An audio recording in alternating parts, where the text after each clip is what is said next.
Primero el alto.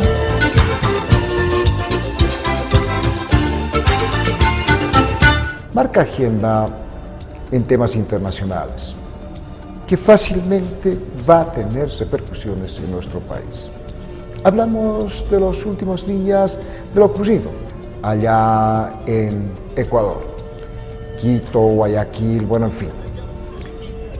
Los últimos acontecimientos que se han llevado adelante en este país con una cantidad de muertos, heridos, detenidos, bueno, en fin, y finalmente el gobierno de Lenín Moreno tuvo que retroceder en este tema de levantar la subvención a los hidrocarburos de este país. Subvenciones que, por cierto, son elevados. Pasa en nuestro país, pasa en Bolivia el tema de las subvenciones, que muy poco se habla en cuanto se refiere al monto de la subvención. Ya muchos de los analistas han hecho conocer con relación a la diferencia de cambio. Esa diferencia de cambio que se mantiene precisamente inalterable desde hace un par de años. Y cuando estamos hablando de estos temas económicos, Bolivia no estaría lejos de estos acontecimientos ocurridos precisamente allá en el Ecuador. Cuando estuvo el señor Rafael Correa, es decir, se vivía en esta parte de América Latina y el Caribe una especie de bonanza económica con relación precisamente a la elevación de los precios de los hidrocarburos a los países fundamentalmente que producen o que explotan petróleo.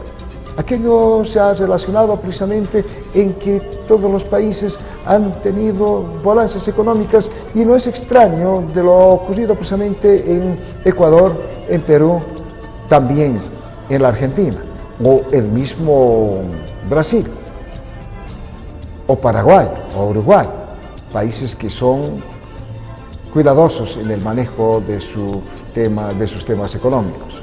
Pero cuando estamos hablando de levantar la subvención en nuestro país, podría ocurrir aquello que ha ocurrido en el Ecuador. Por eso hoy pusimos en agenda hablar sobre lo ocurrido en este país en los pasados días.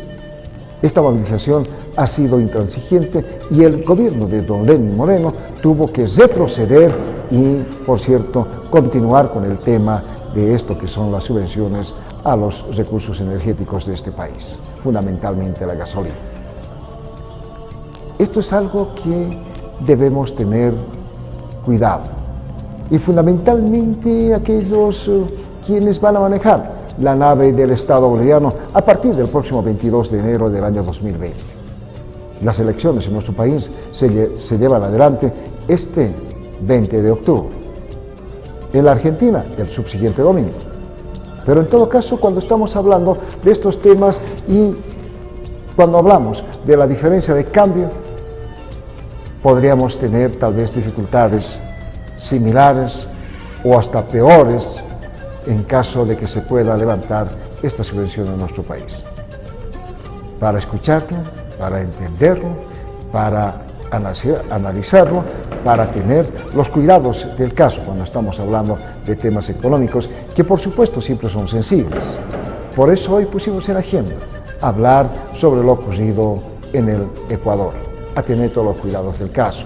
Son experiencias que deben ser tomadas en consideración, tomadas en cuenta por quienes están en este momento en el manejo de la cosa pública o en la nave del Estado boliviano y ver qué es lo que va a ocurrir el próximo 20 de octubre en nuestro país.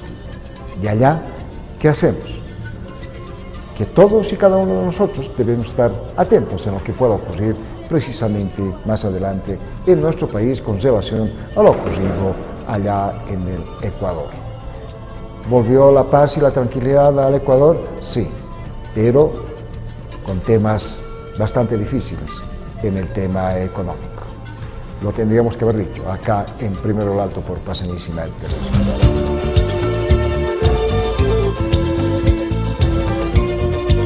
Primero el alto.